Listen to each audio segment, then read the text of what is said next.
Hello, everyone. I'm not sure what happened. We were previously on live, but Instagram had a little moment, so we're just trying to get ourselves back up and running. In NYC, together, Maria's here so that we could get back into the live. Hello, it kicked you off and then it kicked us off. So, Okay, got it. Because I clicked something and then it made me go through the Embrace account, and I was like, oh my God, this is not my account. So, okay.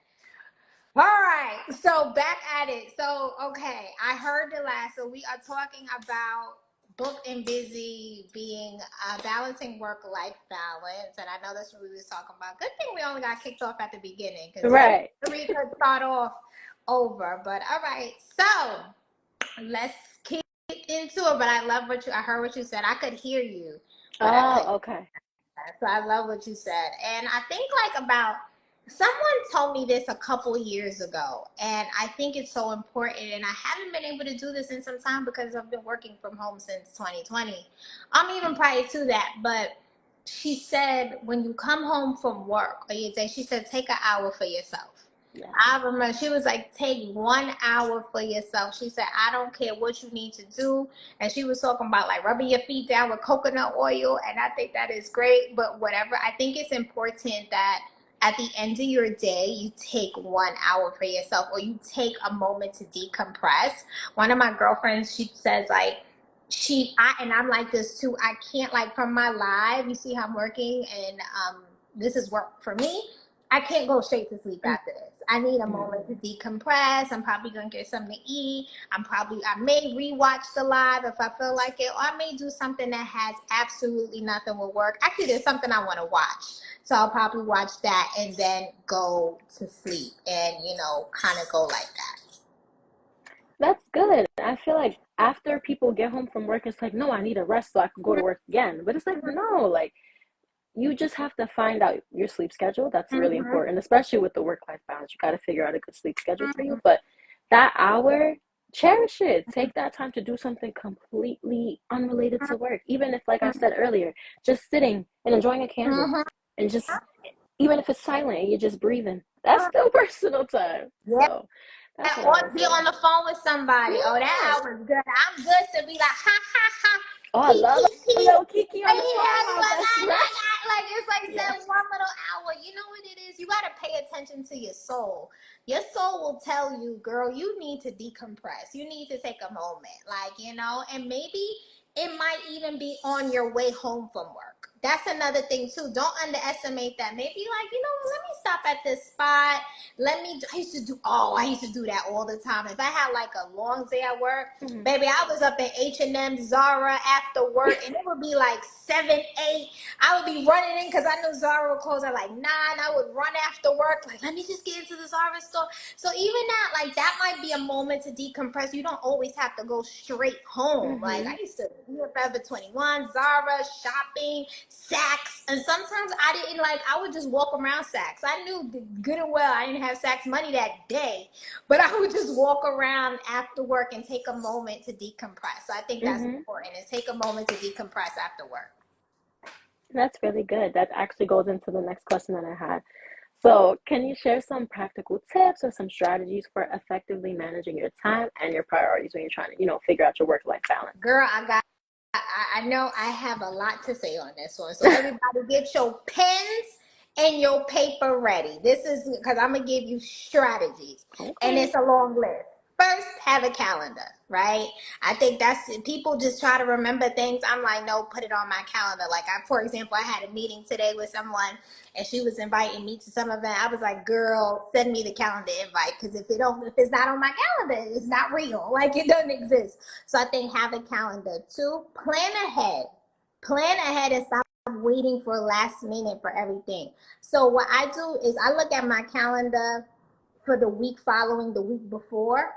And I'm like, I look at my calendar, I look at my priorities, I look at my tasks, and I say, okay, how do I need to make sure I'm prepared for that? So I'm just smacked into the week, so I'm not overwhelmed. So I think we we have this habit of waiting for last minute. It can be something as simple as, if you know that next weekend is the family barbecue and you have been asked to make the potato salad, maybe you should go purchase the items that you need for the potato salad a couple of days before instead of waiting for the last minute. You get what I'm Mm-hmm. saying? Like, there's certain things, I think sometimes we stress ourselves out for no reason. It's like, you knew you had to fry the chicken. You knew you had to bake the cupcakes. You knew you had to make that presentation from 2 weeks ago. You knew you had that final. You didn't prioritize it, so now you're feeling overwhelmed. So I would say plan ahead Mm-hmm. and stop waiting for last minute to things. Break down your long range goals into short term goals that are achievable. So, like, have weekly and daily action steps. So an example is, I have, every Sunday I write down my goals for the week at the top of my week, so I know what my priority is. So I'm like, all right, cool. This week you got to focus on this, that. Even if it's personally, this week you got to pay this. This week you got to do this. So have a list. Have my journal, our journal. Have something where you live by, where it's like, okay, what do I need to get done? Something that one of my good girlfriends showed me is something called Ibnu. This is about to change our lives. I'm on the phone with her. This was a couple months ago, and she's like, Ibnu, Ibnu. I'm like, what the? He's talking about Ibnu. She's like, important but not urgent. You got to Mm-hmm. know what those things are that are important but not urgent. So an Ibnu would be like paying your cell phone bill. It's important, but it's not urgent. But if you don't get to that cell phone bill, your cell phone bill is gonna get cut off. So find out what's Ibnu on your task list. So maybe your Ibnu is your groceries or laundry. Maybe something like, all right, I need to get to it. It's important, but it's not urgent. But if I do not attend to it, eventually it's going to be urgent, and I'm going to be wearing, grandma panties. So find those things that are Ibnu on your schedule. And another thing, when you're working on something, if it's a high priority task, you need to get rid of unnecessary distractions, period. Like, get off your phone. It's something I call single handling. So it's something I learned from a success coach called Brian Tracy. It's like, if you know you got to bang that project out, you got to bang that proposal out, turn your phone on D&D, put it on the other side of the room, remove all distractions and get it done. And when you are like those things that you need to get done, put yourself on a schedule. So one thing I used to do, and I kind of still tend to do this in my own way. So let's say the work day, especially, those of us who are working in an office, you can say, right, I'm going to get to office from 9 to 10. I'm going to be answering my emails. From 10 to 11, I'm going to be working on this project. I got that meeting at 11, so from 11 to 12, I got that meeting. And then 12, I'm going to go get my lunch. I'm going to come back at 1 o'clock. At 1 o'clock, I'm going to return. From 1 to 1:30, I'm going to return to replying to emails. Now, from 1:30 to 2:30, I'm going to keep working on that project. From 2:33, like, you got to don't just let things, and honestly, it might be the urge to reply to every email that comes in. Like, no. Tell yourself, nope, you're not replying to 1:30, because once you reply to one, you got to reply to the other. You got to reply to the other. So I would say put yourself on a schedule. And one of my favorite things I also learned from Brian Tracy, and I teach this in our course, in our programs, is identify priority tasks, right? So it's like your ABCD. So this is kind of like Ibnu, but a different version is like your A tasks are the most important and have major benefits or consequences for completion versus non-completion. So an A task is like, you got a final paper due tomorrow at 8 a.m. and it's a major consequence if you don't get that done tonight, right? So that would be an A task. A B task are things that you should do, but have minor consequences for completion versus non-completion. So a B task may be, okay, you said you was going to start working on that grant proposal, but it's not due until the end of next week. So you still have a little bit more time to work on that. C tasks are things that would be nice to do, but they have no benefits or consequences at all, right? So it would be nice to call your girlfriend back, but hey, you call her back tomorrow, right? D tasks are things that you can delegate. And this is something like I said, we don't take advantage of the word delegate. You don't have to do everything all the time, and you have to be willing to be okay. So let's say in the example I said about you're feeling overwhelmed because you have to make the potato salad for the family barbecue. Maybe you're going to have your cousin make the potato salad this time. Or maybe, if, for my women who are home with their husbands and their partners, it's like, you know what, sis, you don't need to put the babies down tonight. Let him put the babies down tonight. And so what? Their hair isn't perfect, and he didn't do it the way you thought it should be done. That's another thing for my moms out there. Sometimes we want, our partners and our husbands to do everything the way. That's not the way I would make their lunch. Is the lunch made? Okay, do they have the juicy fruit or whatever the heck it is that they need in their little lunch bag? Then that's all that needs to matter. So you have to be willing to be flexible, to delegate to the people in your household, people in your team, maybe people in your school, on your school projects. Like you're in a project for school and they're trying to have you do everything. No, delegate that. No, you do that. You do the presentation. I shouldn't have to do all of that. Mm-hmm. Use apps. I'm an app queen like Asana, so you could keep tabs. Yeah. And another thing I will say, don't wait till you're in the right mood to do something. You got to practice discipline. You talking to me Practice.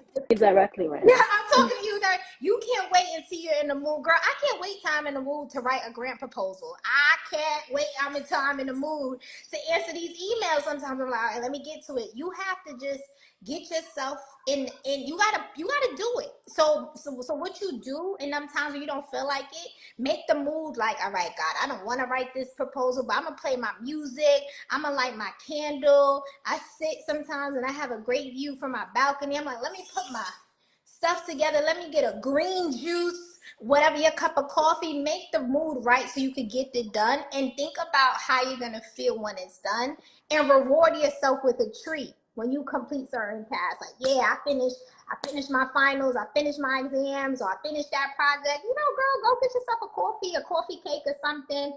And when you are working on certain things, like, give yourself permission to disconnect. Like, take breaks if you need to take breaks. Sometimes if a task is starting to feel too much, my temperament is like this. I can't sit. And one thing that like a very cumbersome thing for me is grant proposals. I do a lot of grant writing.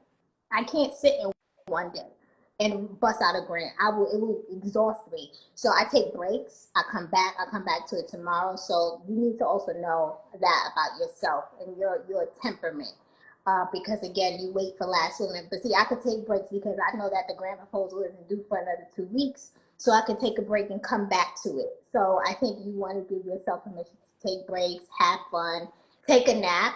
I'm the queen for that. If I start feeling it's too much, I'm like, I need to close my eyes for 15 minutes.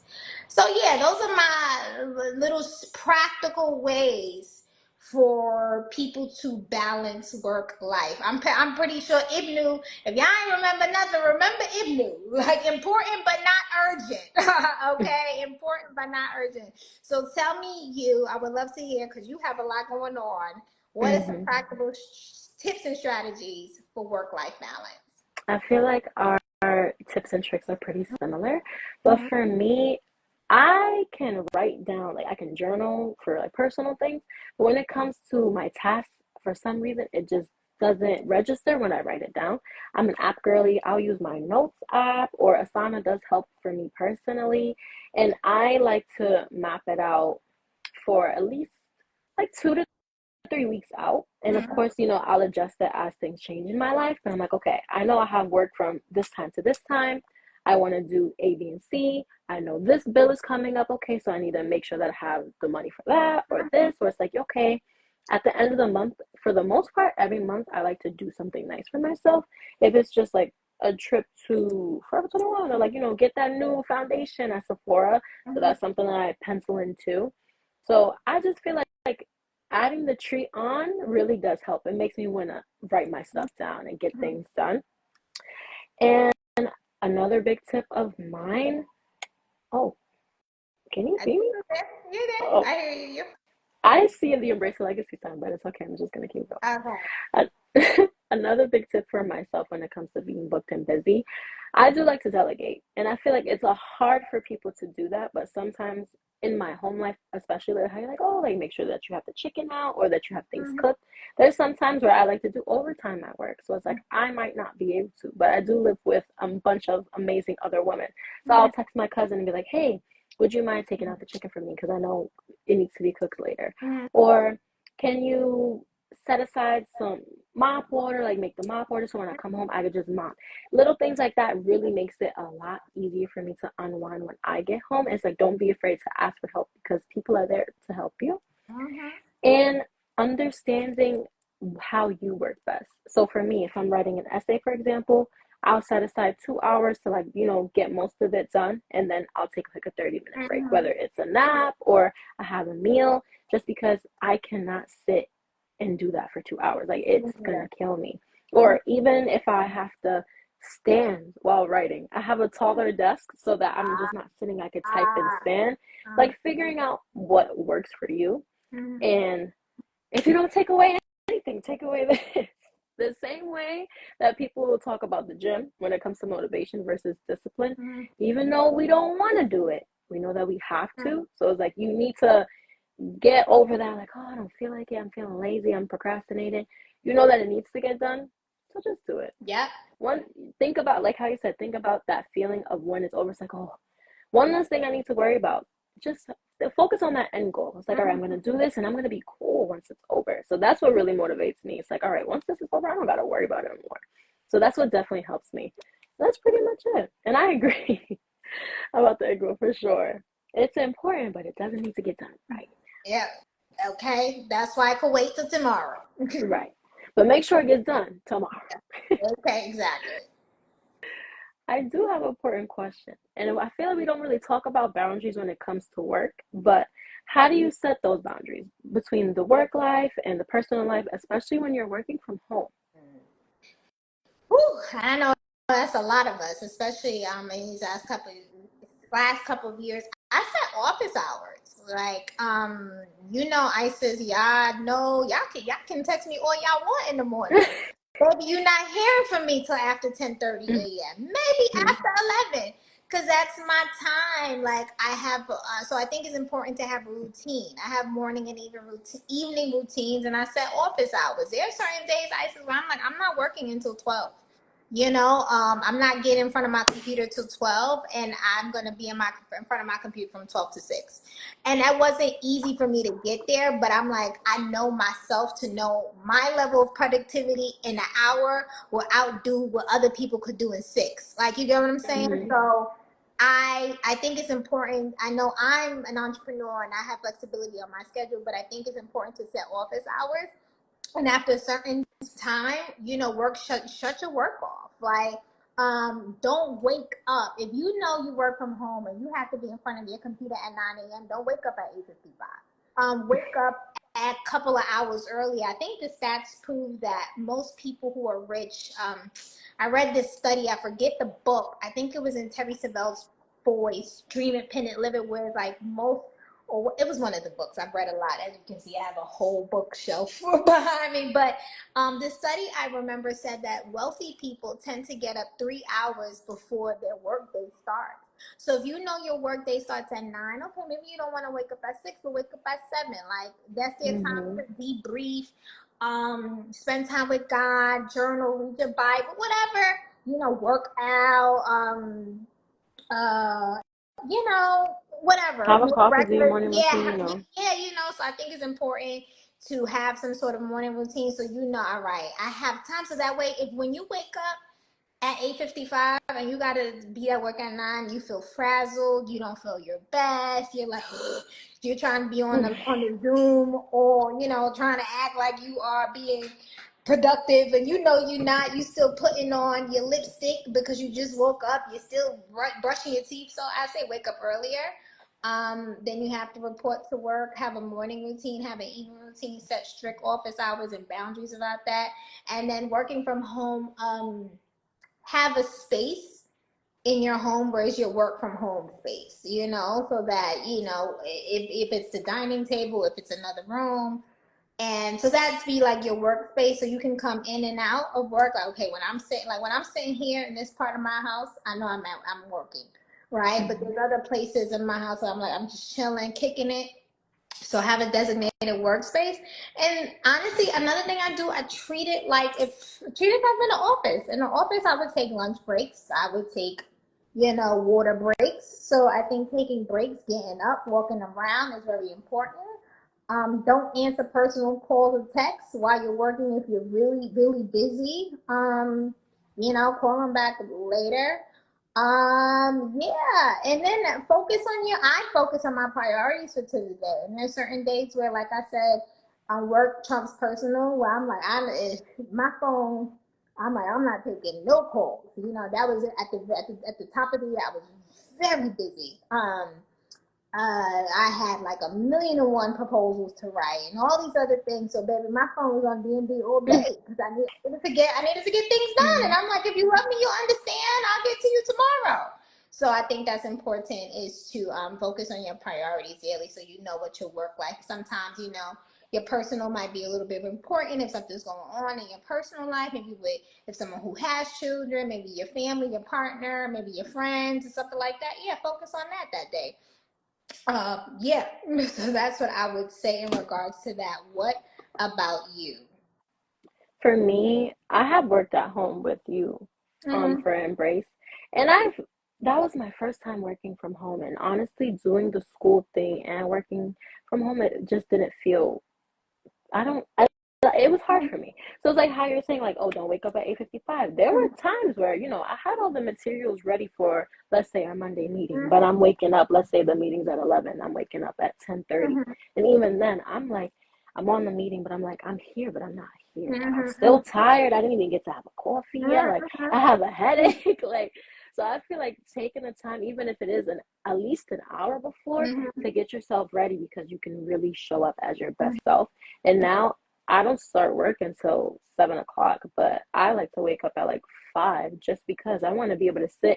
When you wake up and you have one of those sleeps and you're just sitting on the edge of your bed looking around, I need to like do that for 10 minutes. It's like you can't do that if you're waking up at 8:55.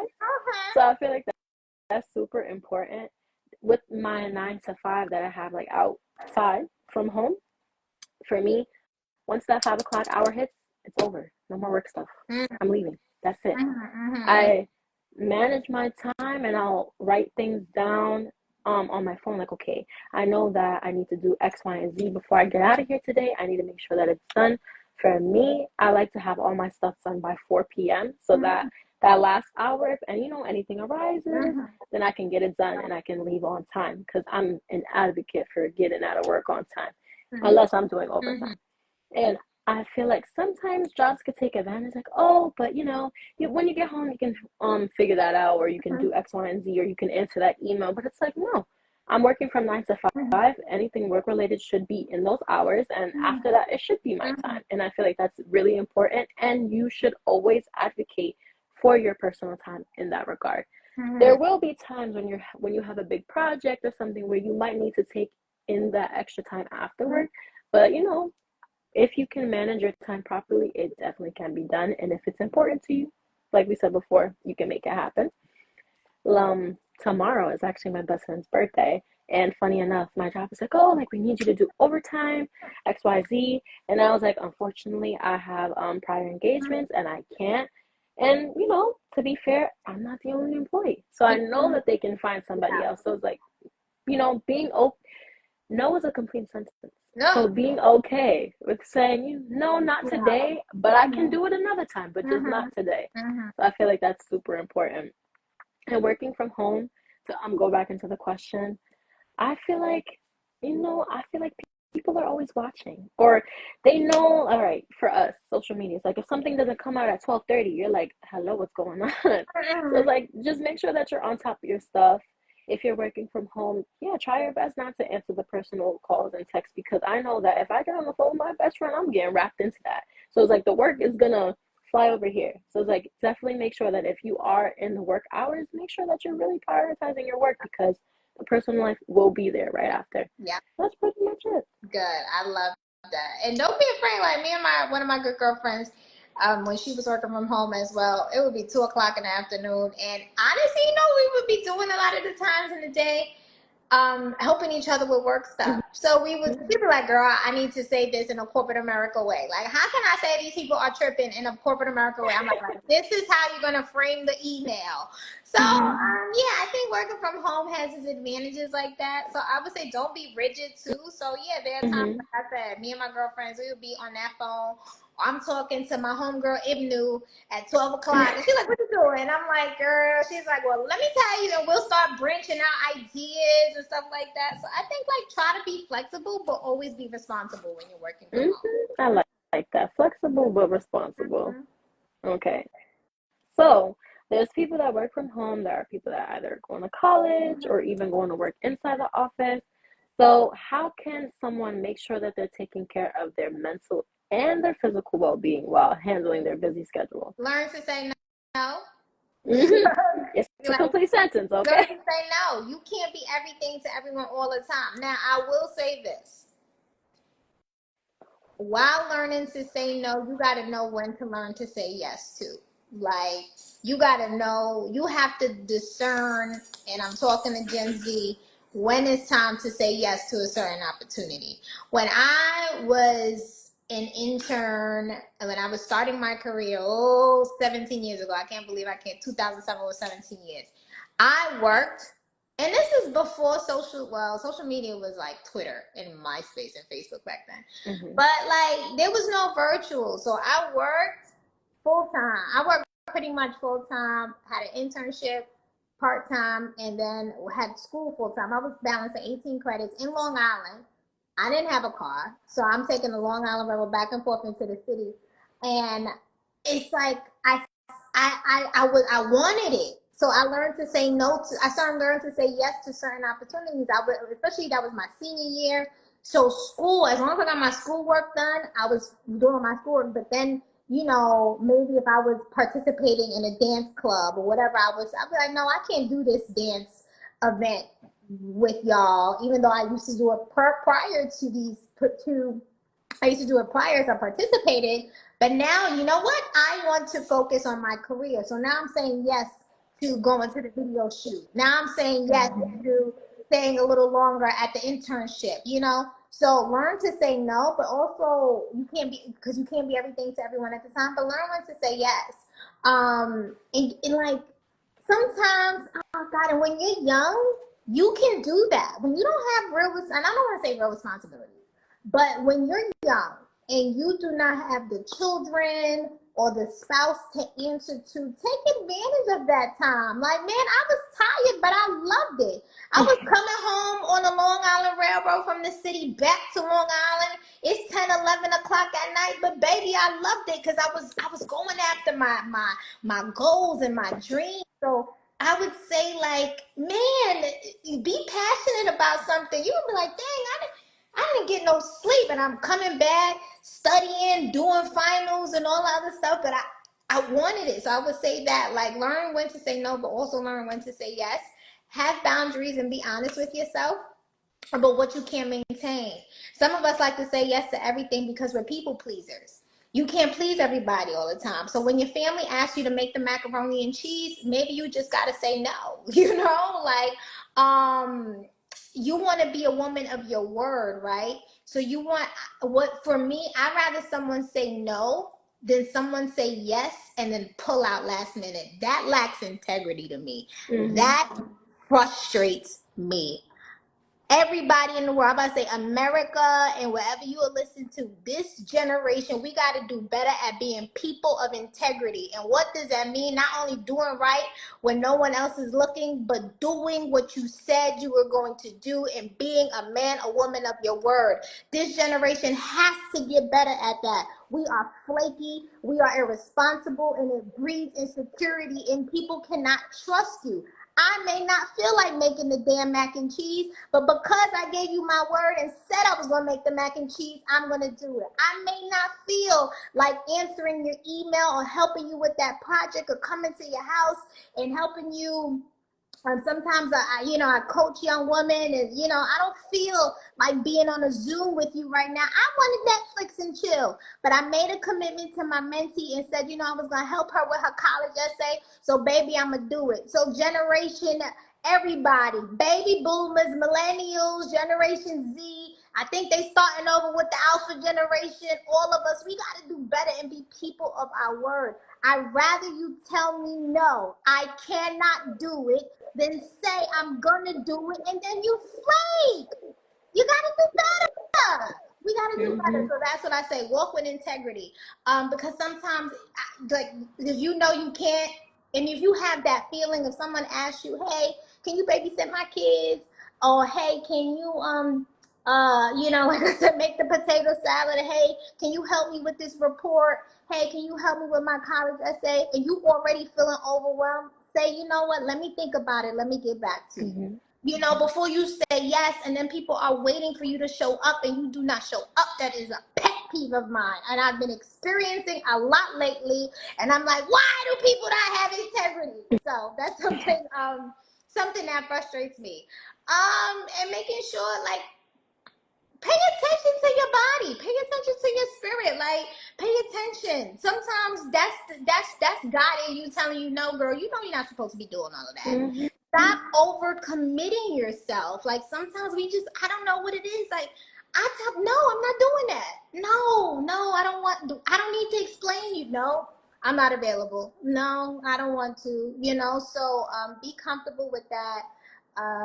Like I said, have your morning routine so in place so that you can ensure that your mental and your physical well-being. My morning routine is everything to me. That's my time with my Father God.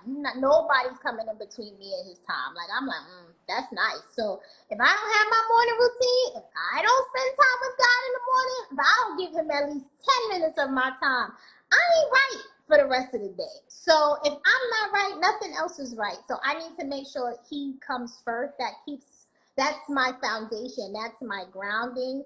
At the end of the day, to make sure you're taking care of yourself, have time to decompress, like we said. Even if you can't take the hour, and even if it's just 20, 30 minutes, have time to decompress. Make your sleeping space scrumptious. Like, I think Jackie Ina does a great, I think she is Mm-hmm. the influencer that does a great job, that shows us how to make something as simple as your bed a place that is like your safe haven. So one of my girlfriends, she was talking about something she puts in her sheets. There's something that she puts in her sheets that has this aroma situation therapy going on. So if it's your bed should be like it should be a place you could relax, you could take your safe haven, you could woosah. So I would definitely invest into making sure your bed, you have the right sheets, you have the right comforters, you have the right pillows, whatever aromatherapy that you need, like, on your bed, so that when you finally hit that bed, you like, oh, this is great. Invest in a good mattress. So yeah, and do that. And always remember this: tomorrow is another day. Tomorrow's another day. I've gotten a lot better at that now. Just being like, I don't have to do everything in one day. I don't. That's it. And I'm okay with that. Nobody died. I'm not performing open heart surgery. So yeah, that's what I would say. What about you? How can we make sure that we are taking care of our mental and physical well-being while maintaining a busy schedule? Honestly speaking, I am still figuring this out because there's times where I am on top of it, and then other times where, like I said, I'm going to work, coming home, take a shower, eat, and then go to Mm-hmm. bed. So, but for me, I know your morning routine is very, very important to you. My night routine is actually really important to me because I work the early schedule. Mm-hmm. I feel like my time to like debrief and relax is the nighttime. So I know that I'm getting super overwhelmed when I start to break out, or it's like if my skin starts to get like super dry. It's like I Mm-hmm. know that something is wrong. Even though I'm like, no, I'm good, like I'm chilling. It's like my skin will tell me, no, girl, you need to do Nah. your skincare and you need to take a seat. Mm-hmm. So listen to your body, whether you're starting to get headaches or you feel like you always need a cup of coffee, or it's like you haven't been drinking a lot of water, or your skin starts to change. Like those are super important things. Drink your water. Those are super important things that I know that if those my body starts to change in those ways, it's like, okay, maybe I am a little bit overwhelmed. And I feel like in order to help yourself in the mental and physical sense, you have to kind of unpack what it is that's overwhelming you. So is it that you're not making the proper time to do certain things? Are you not waking up early enough? So it's like you're going into the workday tired. Like you really have to unpack what that is. For me, I sat down one day after work and I'm like, okay, I was exhausted the entire day. Why? Was work overwhelming? Not really. What time did you wake up? I started work at 7, but I didn't wake up until 8. And I had to rush to get dressed. And it's like I also have to drive to work. And it's like I didn't give myself enough time. So I felt like I was rushing into the day. And for me, if I'm rushing into it, it's like I feel like I'm on goal the entire day. So I'm like, okay.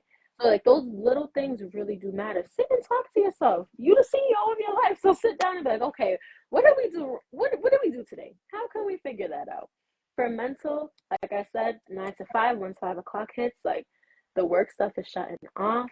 I need to, just feed into myself, whether it's like I want to just sit down and watch TV, or I want to have like a good snack, or for me, the mental portion, sometimes I really just want to talk to my friends like, hey girl, how was your day? What did you do? What do you have going on? What are you going to eat? Like those, utilizing your team and your circle, because those little conversations really do help. Like I could have a bad day at work, but once I get on the phone with my best friend, girl, let me tell you this, it changes my mood. It really uplifts you. That's super important. I know a lot of people like going to the gym. Don't let that long work day deter you from going to the gym, even if it's walking on the treadmill for 30 minutes. Like those are super important.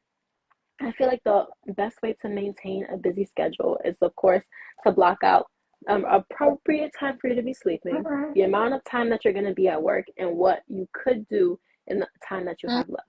Don't feel like you have to be doing a million and one things, even if you have like 5 hours left in your day, and an hour of it you just want to sit. But make sure that you're utilizing it in the way that works best for you, and it's going to look completely different.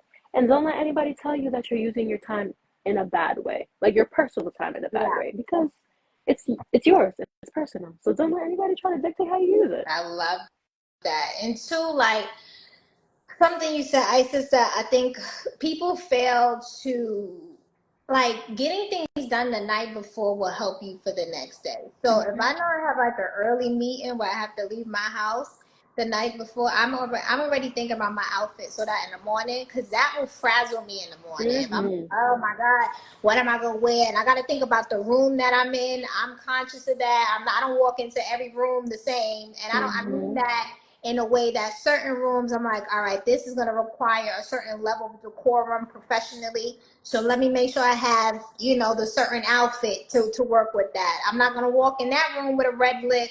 So I already think about like my makeup look, my look for the ladies. Y'all know what time it is. Certain rooms, you like, all right, let me make sure I am abiding by the room. And other rooms is a little bit more girly, a little bit more, all right, I could have some more pizzazz. All right, so let me wear them pink pumps.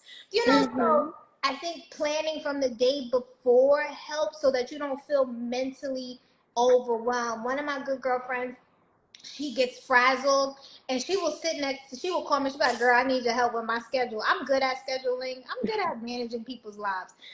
She'll be like, all right, I have this on Saturday. How am I right? Do this on Tuesday. Do this on Wednesday. No, make that on Thursday, because you're gonna be too frustrated if that doesn't get done. If something goes wrong, leave room for error, because something can always happen. So yeah, I think like just planning ahead it works well when you're trying to balance. You're trying to make sure your mental and your physical is okay with work-life balance. I did want to say one more thing. At first, when I started my 9 to 5 job, I felt like I was just waking up, throwing on my uniform, and just going to work. But I feel like if you're a college girly, you're working from home, going into the office, take time and set aside some time to put effort into your appearance or your outfit, only because it's going to make you feel better. Like if you're waking up, brushing your teeth, doing your skincare, even if it's just a little gloss or something, or just putting something on that makes you feel good. Like I work in the medical field, so I can't really do too much, but I know that we can wear certain types of jewelry. So I make sure that I put that on because it adds a little spice to my uniform and it makes me feel good. So if there's any opportunity for you to put a little bit of personal pizzazz onto that outfit or makeup, whatever the case may be, to make yourself feel good, definitely do it because you walk into the room differently. You step into that Zoom meeting differently. You go into class differently because it really makes you feel good. So that's another tip I have. And I don't know if Isis can see, but I just put on a lip gloss brought to you by CoverGirl, That's a cute. another one of our. Right? I'm telling you, brought to you by CoverGirl. Shout out to CoverGirl. They are partnering with us again for the Summer Institute. So I just put on my CoverGirl lip gloss. Like, yes, honey, because it makes a difference. You're like, okay. So shout out to CoverGirl. I'm not sure. This is called the Exhibitionist Lip Gloss that I have Okay. on. So yeah, I believe that works. That makes, and honestly, when I wake up, and even like Easter Sunday Mm-hmm. that just passed, right? Well, Resurrection Sunday, I know I was going to the earlier service. So from the night before, I was like, all right, Marie, you got to be at church at 8. That means you got to leave your house maybe by 7:15. You not going to want to look for an outfit in the morning. The night before, I'm like, all right, what's going to be what's going to be my Easter Sunday outfit? So I think that little things like that, so you don't feel overwhelmed. So that, because what happens is when you feel overwhelmed, you can't be present in the moment. Mm-hmm. So when you're overwhelmed, when you get to work, you frazzled, you can't be present. You can't be present at church. You can't be present at the date, wherever you are. That's another one. I love planning a date night outfit, baby. I know I got to get on Mm-hmm. Friday. I am thinking about that outfit from the week before. I'm like, oh, what am I gonna wear? Me Let me go. What am I hurting with? What am I hurting with? So that's just too. something. That's just something. A little kiki to throw in there. Mm-hmm. So, like you said, like if you are going into these spaces and you frazzled, like you're not going to be able to, show up as your best self. So, has there ever been a time where work consumed you, and how did that make you feel? And did anyone else in your life feel it too? Oh, baby. Yes, it did. When I was working in the music industry, when I first started my career in the music industry, I didn't care. And not every industry is the same. And as you were talking about work-life balance, I was like, there are certain industries where you go to work from 9 to 5, and that's it. A lot of industries are not like that, and the music Mm-hmm. industry was not like that. It was more like, I think we would get to the office between like 9:30 and 10:30. The day didn't really start until like 11-ish, right? That's when everybody would be at the office, and we wouldn't leave. If I left the office at like 7, I left at a good time. So normally, and my bosses were great. I loved them. My bosses when I was working, there was bosses when I was interning, and there were bosses when I was working. My bosses when I was interning, they would definitely be the crew that would stay there till 11, 12, 1 o'clock in the morning. But my bosses when I had got hired as an employee, they were really good at making sure, hey Maria, make sure you leave. And then with that, also in certain industries, work doesn't end, meaning that there's an event to go to after work, which is very common. So it's like, okay, yeah, well, I might be leaving the office at 7:30, but we got to go to such and such somebody's listening release party, or you might have to go to the studio, or you might have to run around with this artist. So your time is not your own. But when I see this to say, when I first started, I didn't mind. I was young, but after a while, after a couple of years of doing that, you're like, this is getting old. I want to go home. It used to be so funny. We would be going to get our lunch at like 4 o'clock, and we would laugh because it's an office building, so there's other companies, and we would laugh and see the other employees from other companies like leaving for the day, and we're just gonna go get something to eat and come back up. So yeah, it consumed me. It didn't feel right. It felt it. What I tell people, I felt like my soul was coming out of me, and I felt soulless. Like I was just I was a robot per se. So I felt like my life wasn't my own, and I want to have a certain level of compassion for people who are in industries like this, especially most of the time this tends to be people who are in entertainment, perhaps is even in, the space of law and, stuff like that. I know some lawyers who get to work at 7 and don't come home till 11, 12, 1. Some people in finance who you work at 7 and you don't come, you have cars taking you home at 12, 1 in the morning. So I want to have a certain level of compassion for those type of people. And all I know is for me, it wasn't best for me. It wasn't best for my well-being. I felt discontented, frustrated, unfulfilled. Like I said, at the beginning of my career, I thought, oh, this is cool, but baby, after a couple of years, I'm like, oh, this is getting real old. So I just decided to do something about it. I refuse to be one of those people who complain about their job and was just going to complain. I was like, oh, girl, you young. I was like, you are still in your 20s. I was still in my 20s at the time. So I decided to change my circumstances, and that's how I started working on Embrace Her Legacy. And actually, when I was at work, I started working on Embrace Her Legacy at work. So, like, I would be at work, I would Google how to file an LLC, how to file an LLC, excuse me. What's the difference between an LLC and an S Corp? I would take my time to do Embrace Her Legacy stuff to kind of balance that. And that's what kept me going through that time, because I knew I had an end goal. I was like, well, I'm not going to stay here forever and ever. I have an end goal. I'm going to go do my thing and, build my career. The people in my life at that time, I tend to surround myself with people who are very supportive.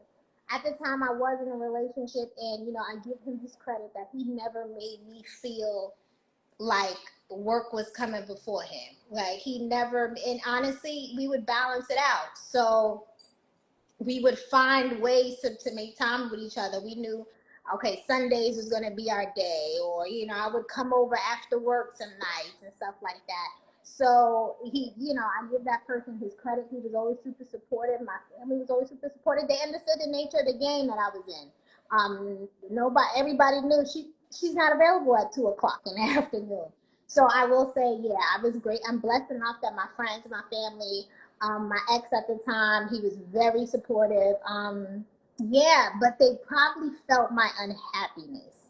That they probably did feel, and and even in that, they were supportive when I was making my transitions and stuff like that. And also too, I was also looking for other opportunities. I didn't think I was going to go straight into entrepreneurship. I was actually looking for other jobs in the industry.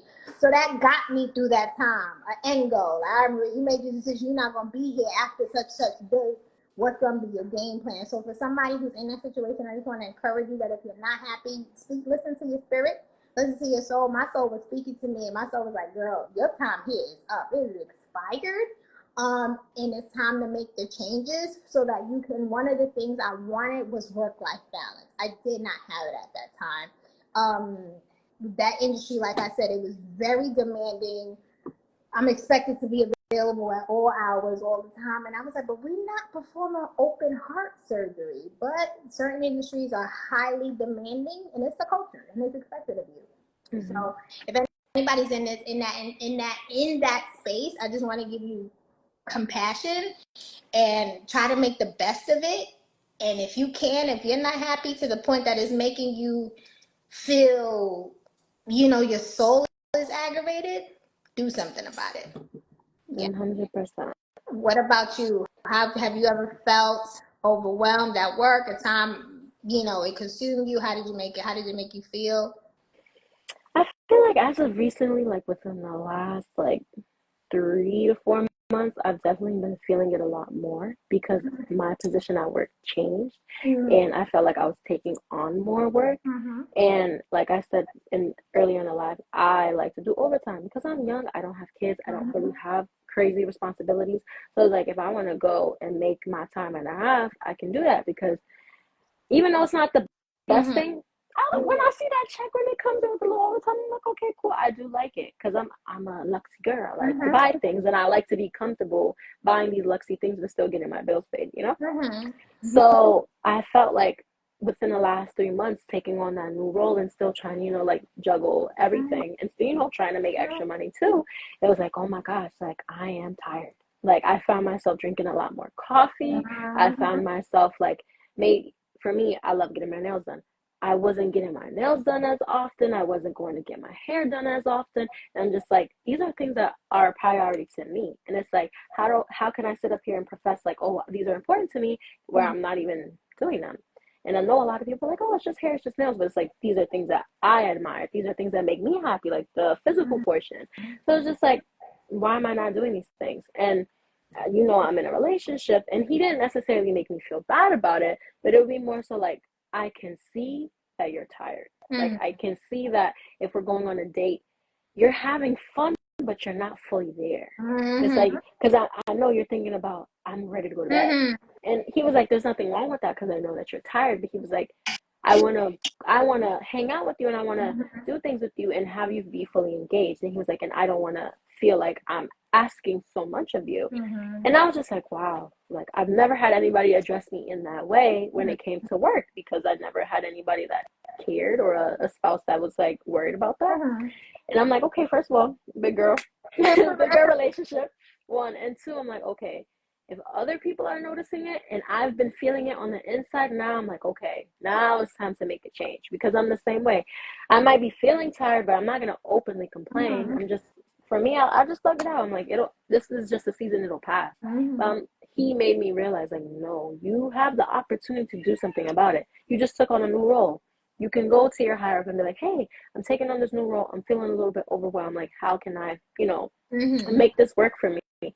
So I think that same week I went into work. I was like, hey, I'm really enjoying this new role, but I feel like it is a lot different from the one I previously had, and it's a little bit more time consuming.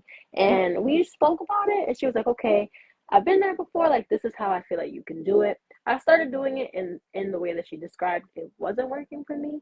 So then I just, mixed it up, started doing my own thing, and then I got a lot better.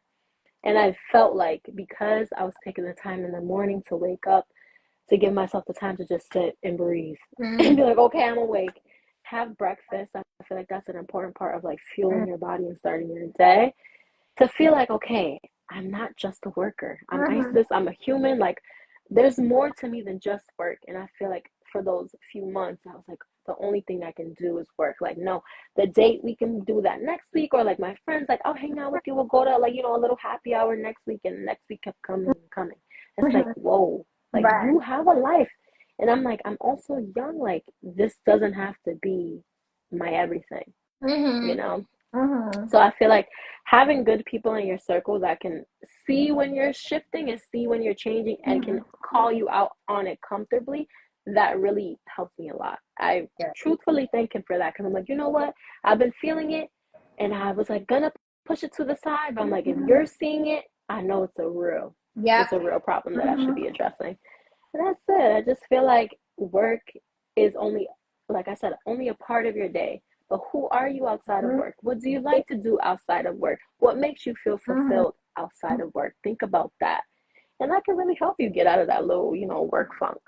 Good. That's good. I like that. I like that you're supportive like that. Thank you. Okay. I have some hot tea because I've been seeing it all over social media. How do you feel about the PTO, the pay time off debate, and just taking PTO? Because I feel like a lot of jobs are like, oh, you're going on vacation, like, you're using your hours. Like, why are you doing that? So how do you feel about it? Take the darn PTO and take it unapologetic. That's why it's there, right? I think we have to God, and I think this is something that Americans deal with, because I know one thing I appreciate about traveling and going to other countries or speaking to people from other countries is how much in other spaces they appreciate and make room for work-life balance. In this country where we pledge allegiance to being busy and working, we make our worth in our validation, and we think we are what we do, and it's like, no, that's not who you are. So don't feel a way about it, period. That's why it's called your personal time off. That's why it's called your time off.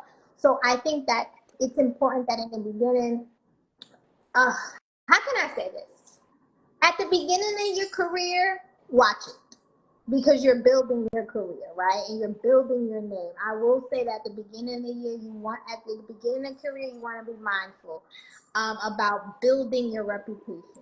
So if you're just starting your first big girl job, do I recommend taking PTO the first month, the first 2 months? No, I recommend you showing up the first couple months and doing what you need to do. In some work environments may encourage you to say, "Girl, yeah, you can take your time off, but you gotta know the space you're in. Mm-hmm. You gotta know the room. Use discernment. You like, all right, these people, I don't know. Let me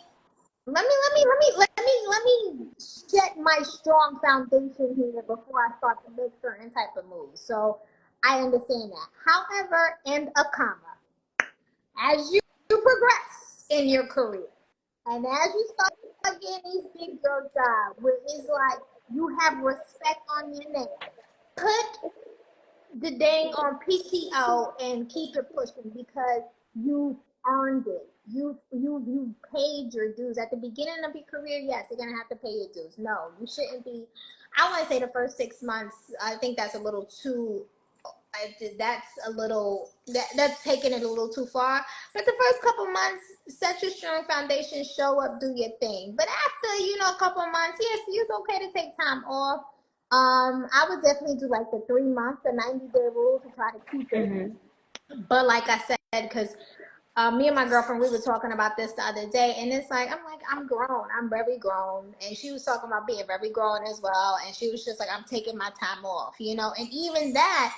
She's taking time off, but she still has some trepidation about taking certain amount of time off because she's been taking a lot of time off and she just started this job a couple months ago, right?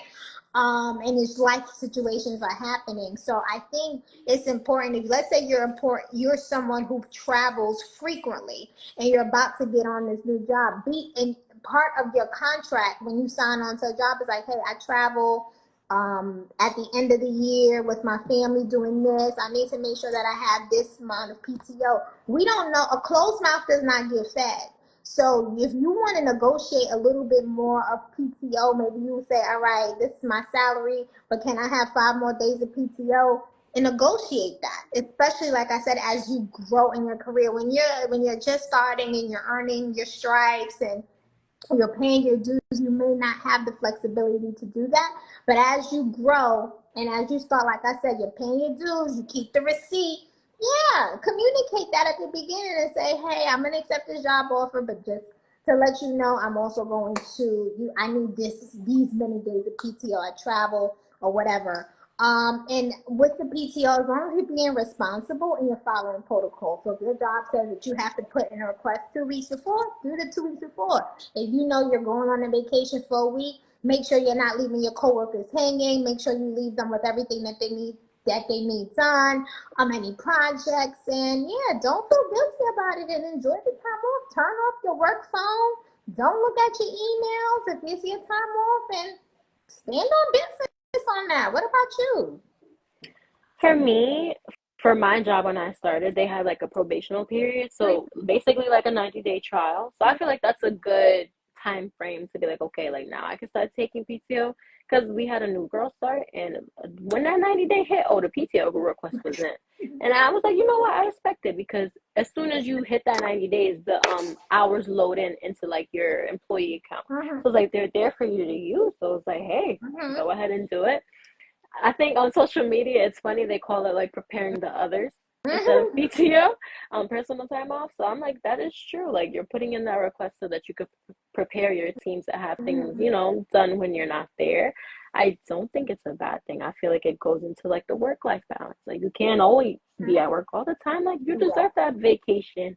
Or some people take PTO and just stay home because Mm-hmm. they just want to stay home and not be at work, and that's okay too. But I definitely feel like spacing out the PTO would be good. Like I wouldn't put in PTO this week and then put in PTO like again in 2 weeks. Mm-hmm. Of course, things change, and of course, life things happen, so adjust it accordingly. But I do want to still show up for my team and be reliable and be somebody that is there when need be. But I don't shy away from using the PTO because at my job, if you don't use it, you lose it. So I'm gonna use it. So that's how I feel. And if your higher up at work tries to make you feel bad about using it when you know for a fact that it's written in your employee contract that you are given these PTO days, please use them. Don't let them make you feel bad about like, oh, are you doing a week vacation? I've had that in a previous job. And I'm like, oh, like that's a long time. Like, what are you gonna be doing for a week? Like, I'm gonna be doing my personal business for the week that I chose, and that's just what it's gonna be because the company said that these are my hours, and I'm gonna use them. So don't let higher ups feel like they can also overstep those boundaries of the PTO because it's there for a reason. Agree. Mm-hmm. Good.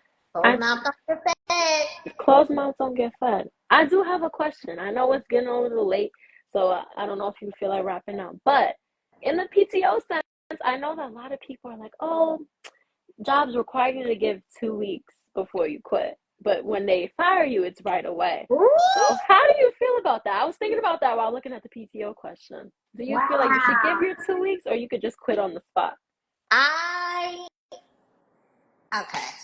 This is like a per situation. All right. This situation can be customized. It's like a customizable answer tailored to every situation, but for the majority of the time, I'm a queen of believing in not burning bridges and maintaining good relationships with people because you never know where your next opportunity is going to come from.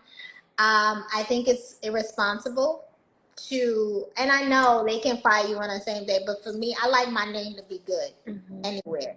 Because I don't know, I may do something here you may do something here with this job, but you don't know that may turn around in 5 years from now. It may turn around and bite you in the butt. Like, what if that person that you just completely, dipped off on and left the next day, now that person is a situation maybe a year from now to give you a job. You just never know how the cookies are gonna crumble.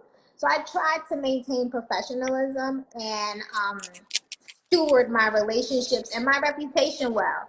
So I think it's important to give the people at least a couple weeks notice. I know when I left Atlanta, I gave my boss maybe like over a month's notice because I knew my role was a supportive role.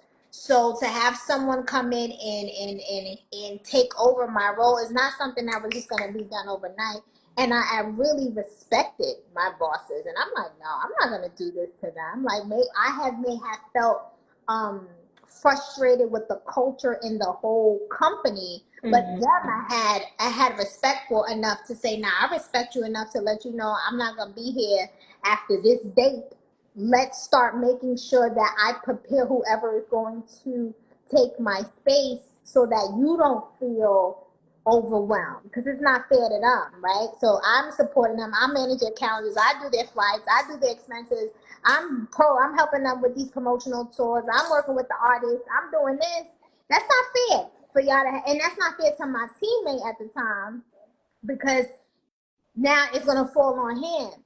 And all these people I am talking about, I still have close relationships with to this day, like super close. The girl who took over my job, me and her are super close to the point her family is one of the biggest donors of EmbraceHerLegacy. Oh, wow.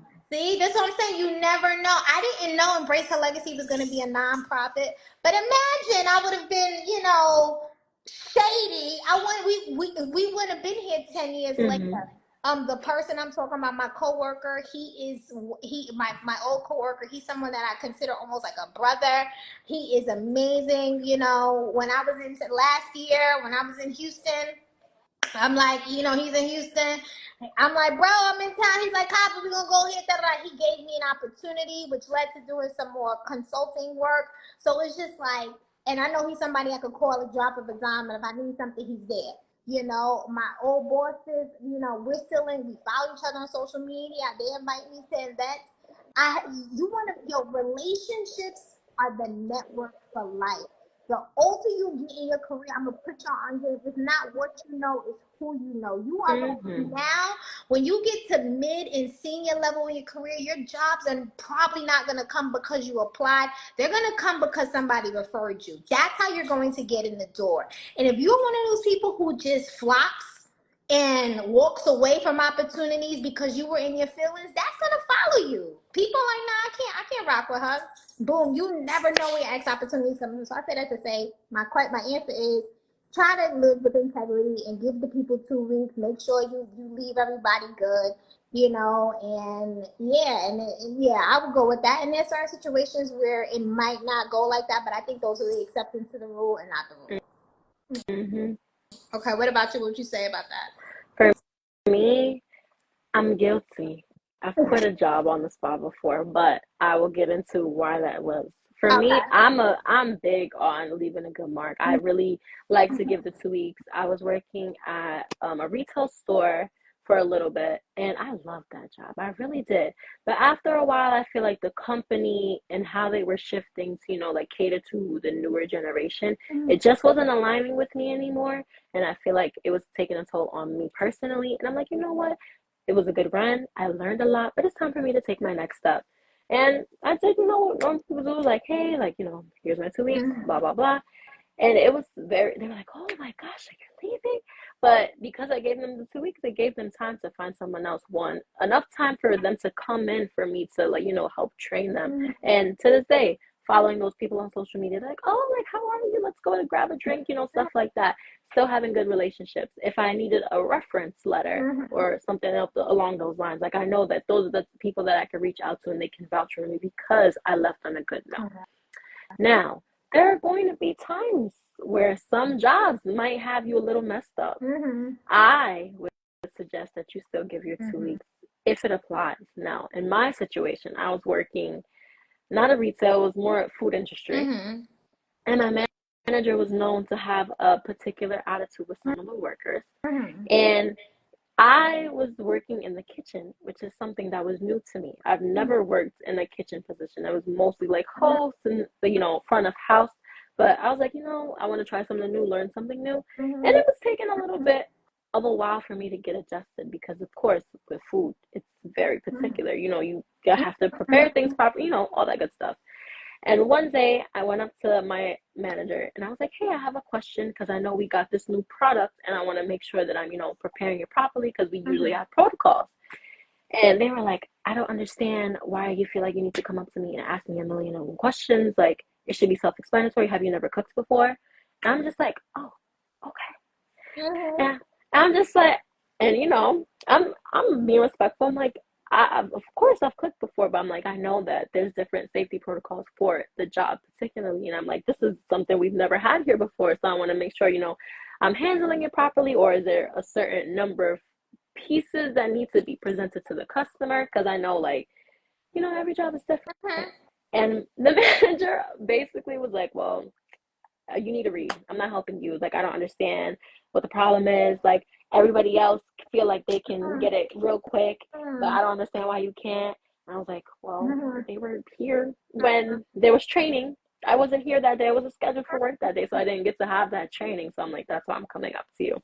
And they just brushed me off. So, I went about it the best way that I knew how. Of course, it didn't end up working out in my favor. I did it wrong, which is fine. You live and you learn. But what? He was like, oh my gosh, are you kidding me? Like, don't come into work tomorrow. Like, one of those. And I was just like, don't come into work tomorrow because I made a mistake. Like, okay. So I went home. Of course, I cried. I was like, I was young. I was only 17. I told my mom, I'm like, are you kidding me? Like, this is my job. I'm very particular about stuff like that. Yeah. So I sat and I was like, jobs come and go. So I texted my manager and I was like, you said don't come into work tomorrow. I feel like the exchange that we had today wasn't a healthy manager to worker relationship. And I feel like that I won't come in at all. Like, I feel like our time is done. And that was it. And they just hearted my message. Like, iMessage, you can, like, put reactions. I was just like, oh, wow, that is so, like, unprofessional. But that was that. So sometimes you do have to advocate for yourself in certain situations and don't be afraid to do it. I would like to say put in your 2 weeks when possible, but sometimes in situations like that, you need to stand up for yourself. So I would just say play your cards right. Thank you. I love that you shared that. This was good. Yeah, man. I agree, man. Yeah, I agree.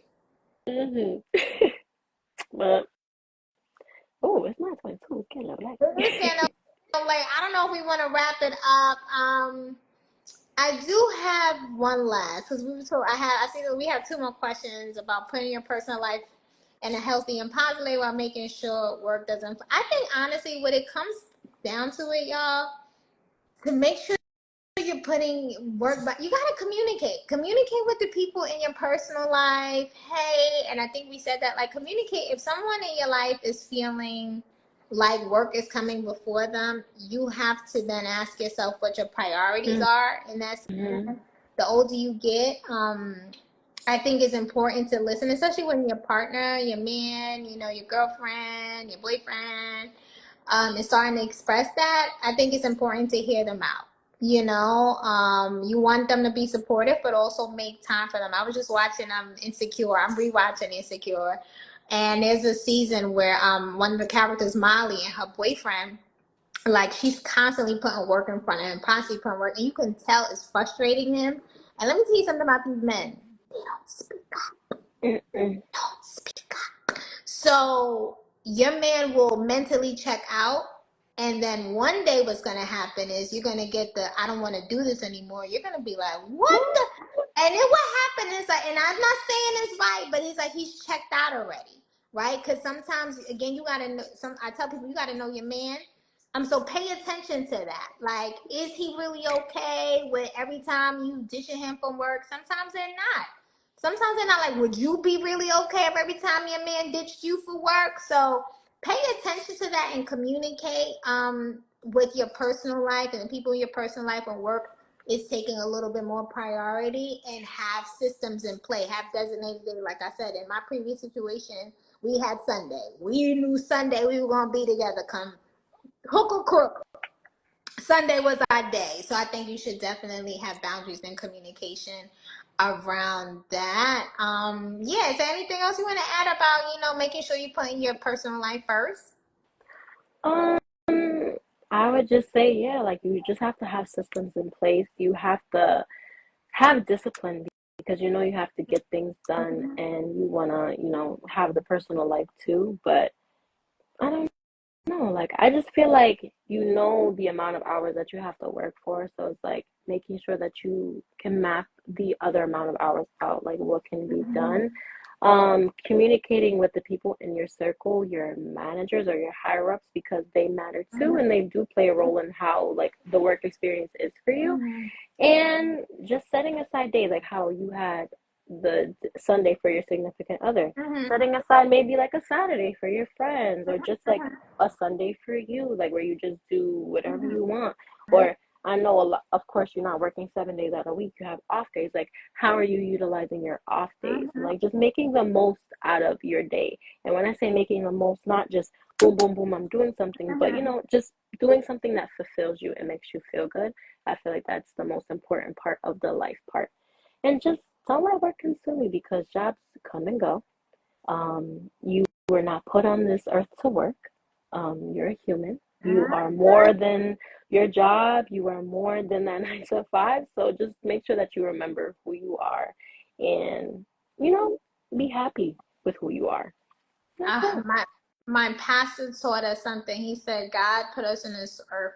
He wants human flourishing, right? And flourishing, it's in your job, in your family, in your community, in your body, your health, your physical, your physical well-being. So the point in life is for you to flourish, not for you to just be in front of a computer working all day, or drawing blood if you're in healthcare, or always at building a house if you're in real estate, or selling a house. Like, life is all about balance, and that's why God created. I think God was very genius when he worked 6 days and on the seventh day he rested. Like there's a rhythm to life, and you're supposed to rest. You're supposed to take time off. That's what life is creative. Not you're going to be frazzled. And I cannot stress this. Listen to your soul. There are nights, and anybody who knows me knows that and I'll say this, like, I'm in Harlem a lot, right? Sometimes I'm like, I just need a Harlem night. And my homegirls know what that is. I'm like, I just need to be around my peoples. I need the ha kiki. Like, my soul needs a Harlem night. And what I'm saying is, I need a time to just decompress, and I don't have to be Maria the CEO, Maria The inspirational yes, homegirl. this, Yeah. oh God, when I'm in Harlem, I am Maria. Like, it's like, yo, sis, what up? Da, da, da, yo, and that restores my soul. So, and I know when my soul is telling me, Maria, you need to just decompress. Mhm. So, pay attention to those things that your soul needs, your spirit needs. There's sometimes when my soul is like, Maria, you need to fast and pray. I do that a lot. It's like, Maria, you need time for just you, consecration with God, so you can get back focused. Or you need time Mhm. where you don't answer your phone and I'm not responding to text. So pay attention to those things so that you can have balance. So you know what, girl, you really need to spend time with your family. Pay Mhm. attention to that. But I'm gonna leave y'all with this last thing. And this is something I am blessed to have had some amazing women tell me some amazing things. And there was a woman, I won't share her name, but she worked at the music, she was in the music industry with me at the same time. And remember I said, like, a lot of times it was work, then after work we would still go to different events and things like that. So we would always take a cab back to Brooklyn together. And she would just say, she was an OG in the music industry, and she would just drop jewels on me. And she used to say something. She said something. And I'm gonna tell you this. She said, Maria, do not make this job, this office, your life. She was like, all them other girls, they want to stay in this office. Now, she had to be in that office at 10, 11, 12 because her boss used to come in at 8 o'clock at night sometimes, right? But she was cool with it. That was her thing. But she had a life outside of the work, and she told me that. She and I was young. I was maybe like 23 at the beginning of my career. She was like, Maria, do not make this job, do not make this industry your life. Have your friends outside of this industry. Go home after work. And she was like, you have a boyfriend, keep him. Don't mess with none of the men in this industry. So it was like I had somebody kind of give me guidance. So I say that to my young women who are listening: do not make work your life. Have jobs, have a life outside of your work. Not all your coworkers are your friends, because sometimes we don't Mhm. know the difference. And we could do a whole nother love on that. Have Oh. friends outside of your workplace. Have a life outside of your workplace. Do not make work your life. When you are home, enjoy your time home when you can. You know what I'm saying? Like, have a line of demarcation so it's like your life is not consumed with work, especially in them jobs where you feel like you got to be on all the time. Mhm. And I took that with me, and I thank God for her. I thank God for her. And I'm gonna find her email, and I'm gonna reach out to her, and I would love for her to come. I'm gonna reach out to this woman, and I'm gonna invite her to come speak to the girls this summer. I told them I'm gonna find her, and I'm gonna tell her, girl, do you remember you told me? I hope she's still in Brooklyn. But now I got a beautiful idea, because I would love to bring her and for her to share that and what she did. And she worked for some of your most high profile rappers and industry execs, and I was so, it meant a lot for me to have someone like that say something to me like, girl, Mhm. let's put you on game. Mhm. I was like, so that was me putting y'all on game. Well, So, thank any, you. you're welcome. Anything else that we didn't share? We went over time. We've been going over time a lot lately, but But it's okay. We have something to tell the people. They need to hear this stuff. we got something to tell the people then. So yeah, I guess we won't be. This was our only live for the month of April. The Embrace Her Legacy team will actually be going on spring breaks Mhm. next week, and we see work life It's balance. important to rest. It's important to rest. We'll be back at the top of next month. Well, actually, I am going to make a commitment to go live every week in the month of May. That is, I have it in my calendar every week in the month away to go live. But if you guys like what you hear, please go to our Patreon page. We have amazing tools and resources for you to download to continue on with your personal development and personal growth. If you are watching this on YouTube, please make sure to subscribe. if you know a young woman in the ages of 14 to 19 in the New York City tri-state area, please make sure to share our program applications with them. You can find all of that at EmbraceHerLegacy.com for our Embrace Her Legacy Academy. And we also accept donations. So support us. You can do that at EmbraceHerLegacy.com. Cash App is Embrace Her Legacy, the number one, if you want to support us financially and sow into us. And is there anything else that we need to add? No, I mean, if you stumbled across this live, make sure you give us a follow here.